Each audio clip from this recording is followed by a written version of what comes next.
Let's go for this. We'll start to put a ribbon around this bad boy. So the mind controls all outcomes. Yeah, an edgy Buddhist. Yeah, a Buddhist with a good twist there. The mind control all outcomes. And what if you could use your mind to change any situation in your life? There's a lot of deeper levels to the mind I won't go into here. Most people think of the brain as the mind, and there's actually a lot of minds in your body, and everything holds a memory of some kind. But for the sense of moving your life, moving it, okay? Creating a catalyst of change, shift with everything that you want, everything you desire, right? Keeping the wheels on the bus, 20x in yourself, right? So you could 10x any result. And a lot of people, I love this phrase because I do believe it's true. Like a lot of people wanted to build what I built, but they're not willing to do what I did. And what I did was not what everybody wants to tell you to do. They're like, you got to grind it, man. You got to hustle it. You got to get scrappy with it. Okay, those are beneficial energies to maybe have. What you have to do is shift completely who you are. Who just did change the channel? Type in change the channel if you did that training with me. Like if you did change the channel, how was change the channel? Like if you can't shift your mind and your identities, well, let me put it in the perception of money, because it's easy for everybody to understand money.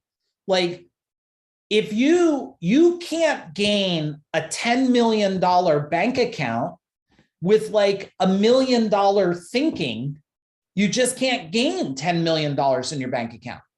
It doesn't work that way because you're framing, you only have the ability of the mind at $1 million. The minute you take on the identity and your mind is conditioned for decamillionaire, it starts to process itself and starts to say to you, reprogram this, change this, evolve that, think like this, move forward like this, have this. How many of you have to have a tough conversation with somebody and you've been avoiding it for how long? Tell me in the chat bar, how long have you been avoiding a conversation with someone? Let's look at this. 2 weeks, and there's no judgments here. That's a cool thing, guys.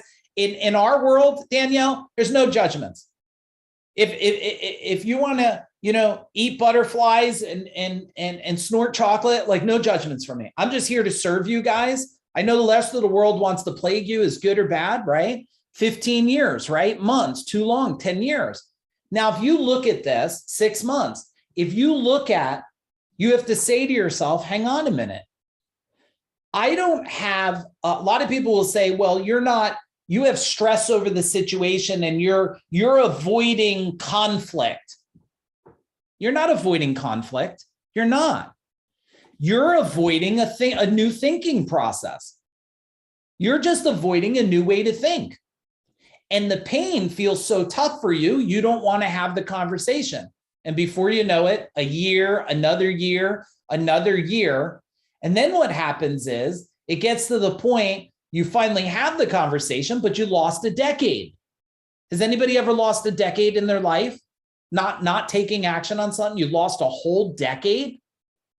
I mean, I can relate to that. And but you only have so many decades, right? You only have so many decades. All right. One more time, if you're interested,